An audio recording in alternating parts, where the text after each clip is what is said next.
చూసుకోవచ్చు. బ్లూ కలర్లోకి మారుతుంది. కాపర్ ఏదైతే కలర్ ఉంటుందో ఆ కలర్లోకి మారుతుంది.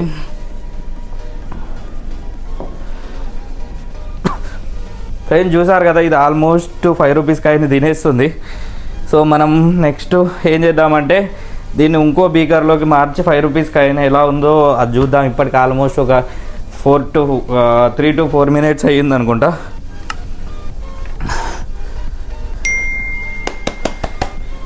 మన దగ్గర ఇంకో బీకర్ ఉంది.